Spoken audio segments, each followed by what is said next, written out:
My sister's text came in at 11:47 p.m.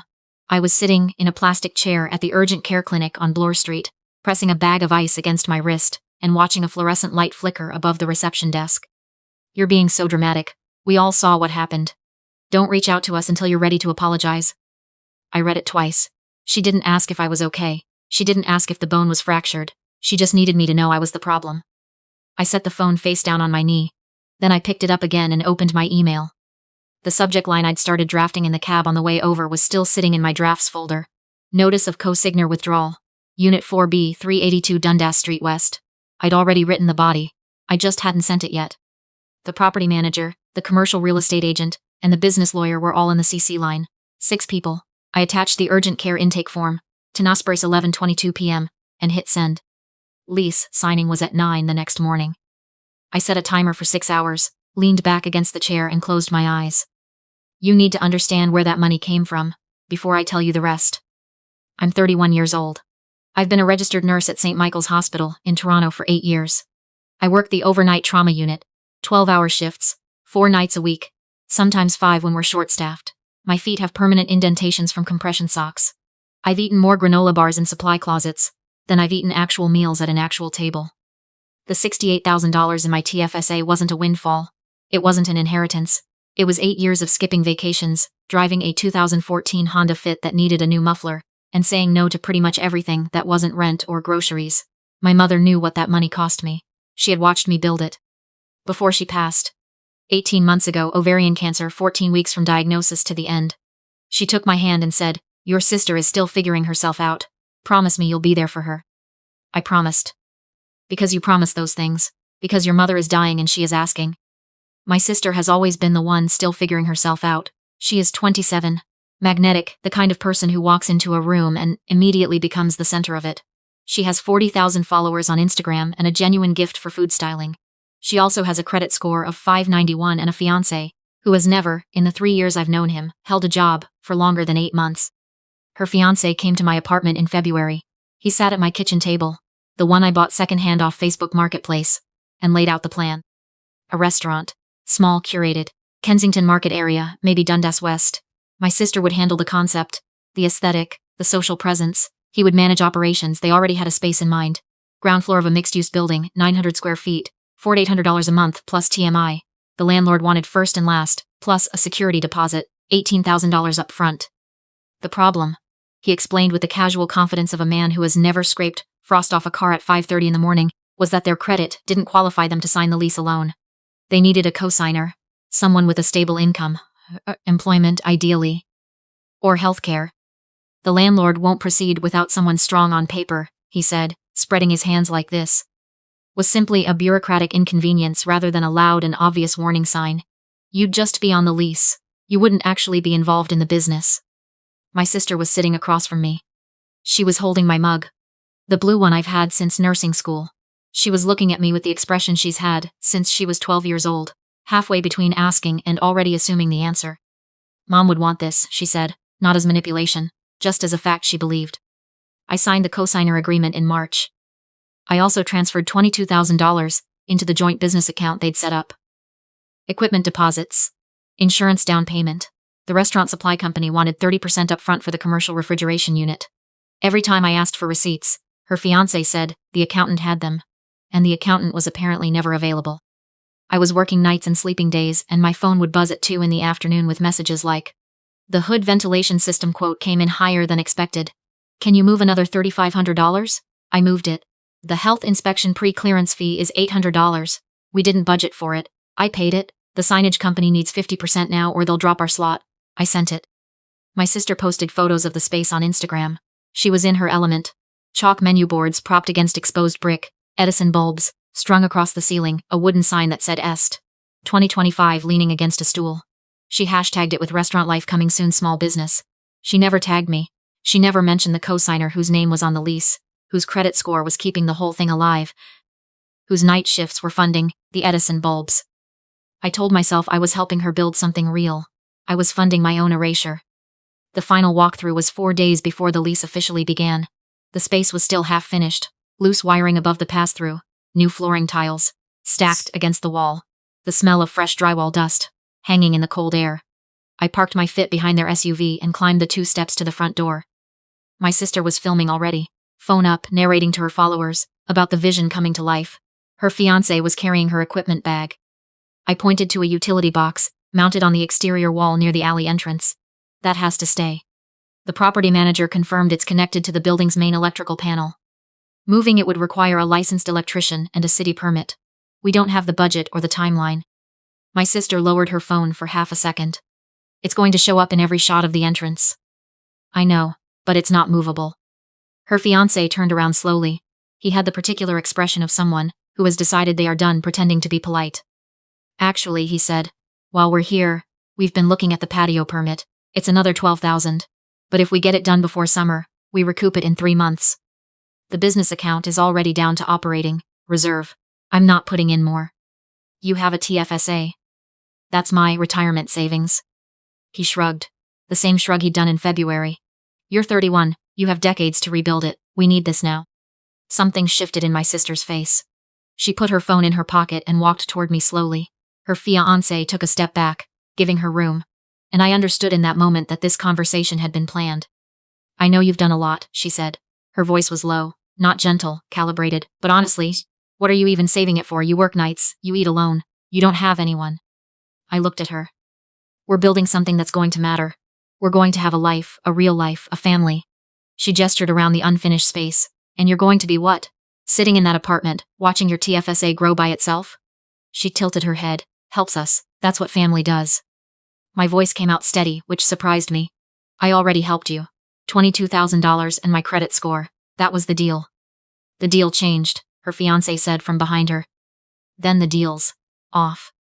What happened next was fast. My sister's face changed. Something cracked open behind it. She stepped forward. Her hands came up and she shoved me. Not a stumble, not an accident.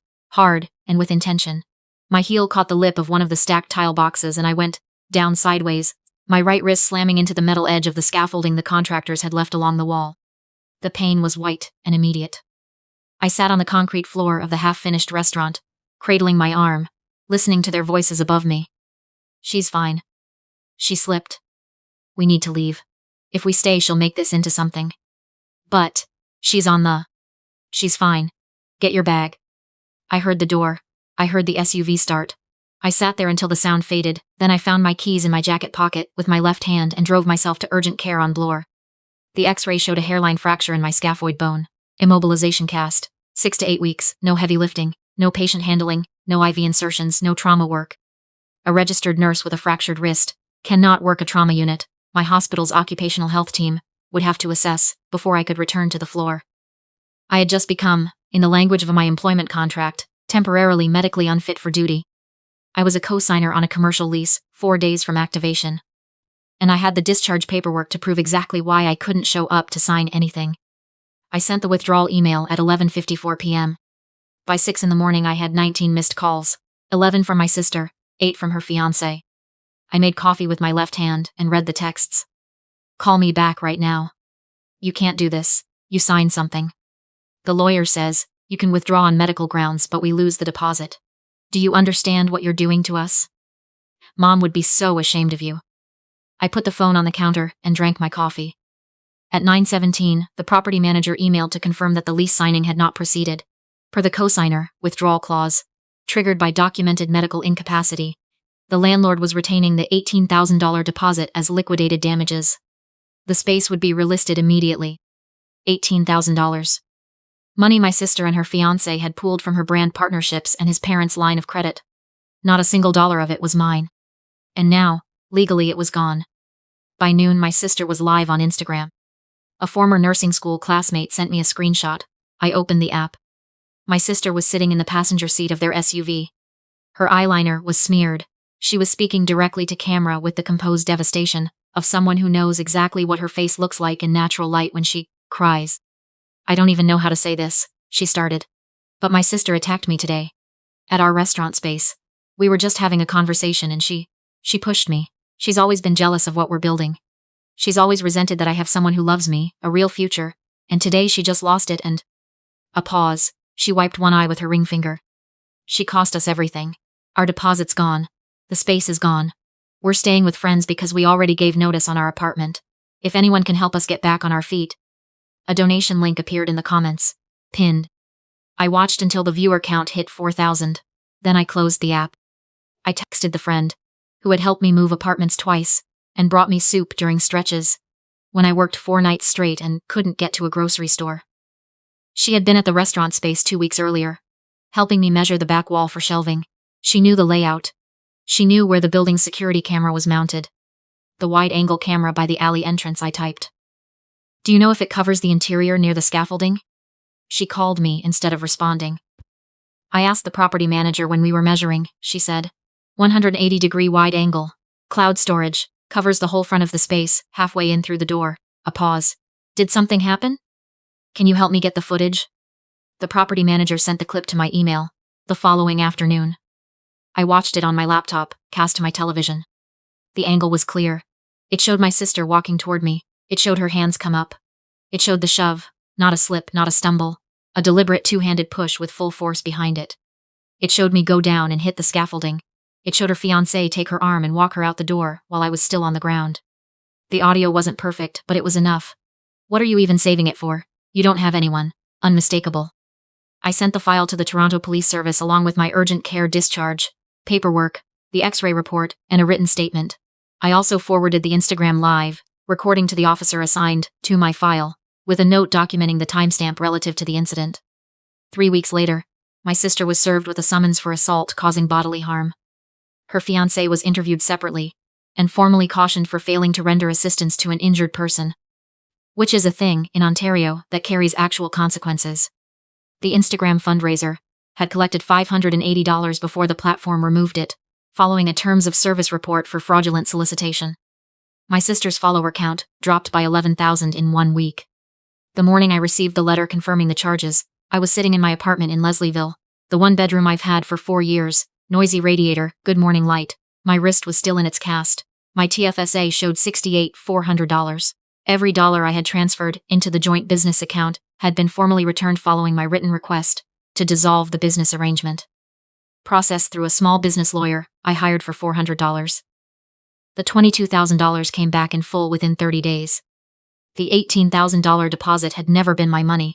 It was her fiancé's parents' money, funneled through my sister's brand revenue, used to secure a lease they never should have been pursuing without the credit to back it.